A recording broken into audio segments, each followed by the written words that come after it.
Hi, welcome to Podiatry Practice Mastery. Don here.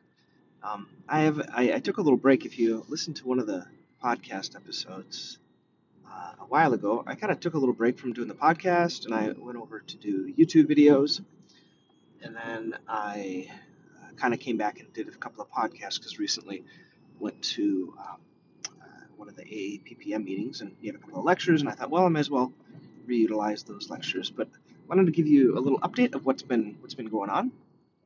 We are finishing up 2023, and there's been some changes both in my practice and in practice mastery.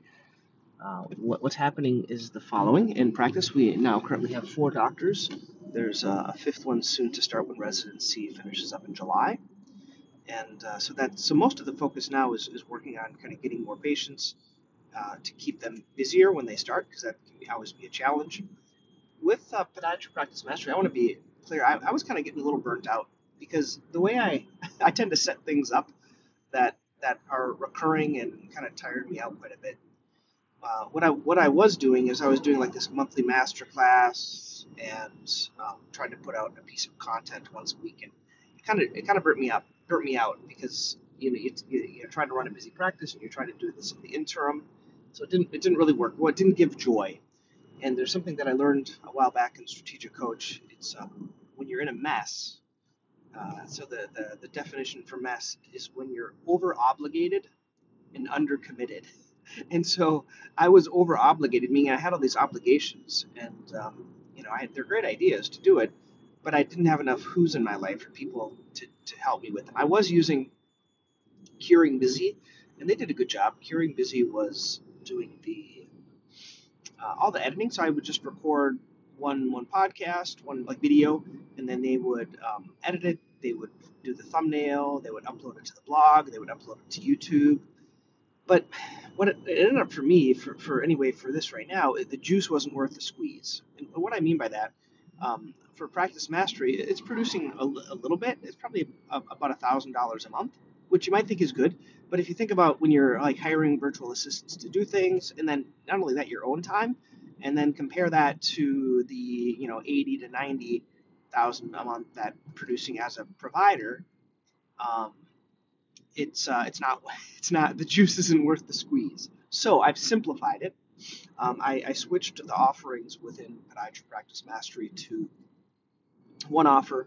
It's the Practice Mastery Academy, and I simplified it. Instead of being a recurrent one, I might still offer the recurrent because some people don't want to pay the full price, but I picked out a price that I thought was fair. I picked the price slightly, at least of this recording, was slightly under $1,000. And the way I thought that is, well, if you can go through this. So first of all, the biggest struggle for people is to go through things. So, right, the first thing is, if you go through it, you're going to do more than 2 pairs of orthotics, and that should pay for the course. And as long as you go through it, I find the biggest challenge for people is to go through things. Not just for people, for me too. I remember during the pandemic here, I did the derm foot course online, right? And I couldn't get through it. I didn't have time. The only way I can get through things if I set aside time and go places.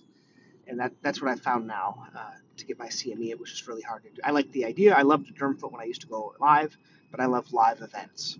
It's just a lot easier to focus, get away from my family, and the distractions, so forth. But what I'd like to talk about today is what's been happening with Adam. So Adam, I made an offer the other day. I'm like, hey guys, who wants to do some individual kind of one-on-one kind of working with me?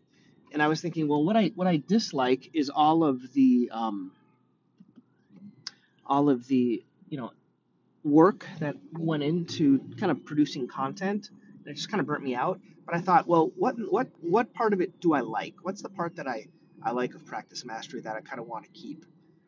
The part I like is really helping people. That's ultimately what it is. Most of the content comes from people's questions. So my thought is this: I'm helping one person every 6 weeks, and Adam is the first person. We're on week 2, and how does it work? Well, in the 6 weeks, you come to my office once, and so Adam's going to be coming on Monday, and you kind of shadow me and ask all your questions. And then we have a WhatsApp conversation. If you're not familiar with WhatsApp, it's like a texting thing.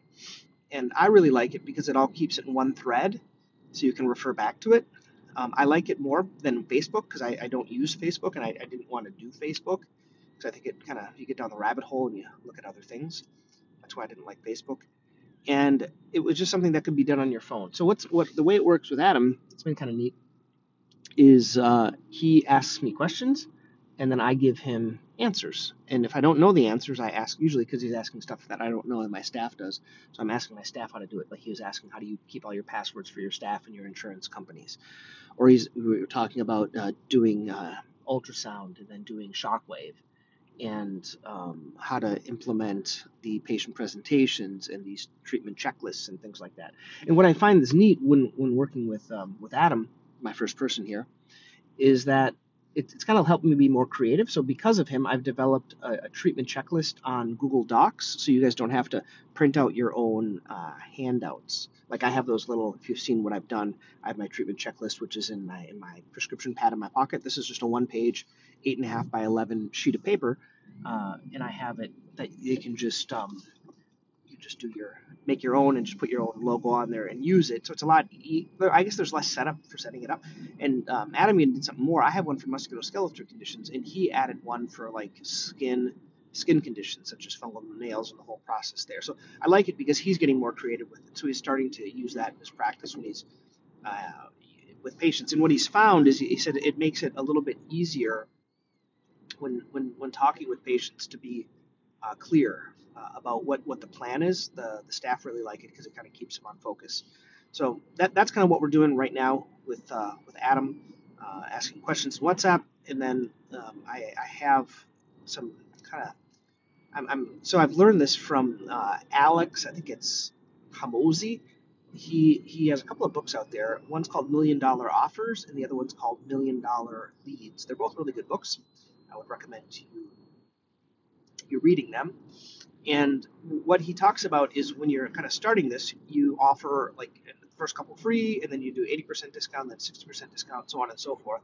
So by the time you listen to this, I don't know where I'm going to be at, but I have Adam, and then I have Mark next for the following 6 weeks, and then I think it's Melissa for the next 6 weeks. So during that time, you would come and visit me once, and then I would just do whatever the discounted price is. I think eventually, a sweet spot would be about $1,000 a week. So 6 weeks, $6,000. I think that would be fair because I think it would really help your practice plus to come and visit. So that's my thought. And just so you know, kind of that and we're helping people one at a time. I thought about doing the whole group thing, but it just kind of overwhelmed me because I don't want another thing at nighttime. I don't want another thing on weekends. That's what I don't want. So I don't know if other people want it too. So I think this is kind of a neat way of doing it asynchronously. So he can just send messages during the day, and then I can get back to him. So if you guys are interested, email me down at podiatrypracticemastery.com. Let me know if you're interested. And by the way, there's one other thing I've been playing around with. It's called a wiki. So a wiki, there's an app called Notion, Notion, and it's kind of a way of putting things together, and you can make your own like Wikipedia. So I'm making my own practice management Wikipedia.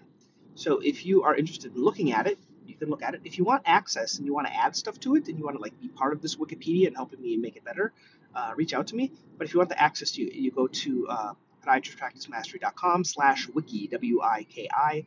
You can kind of take a look at that. It's all free. It's kind of almost like a storage of all the practice management tips and ideas and things like that. It is in constant revision because I tend to revise it when I have time.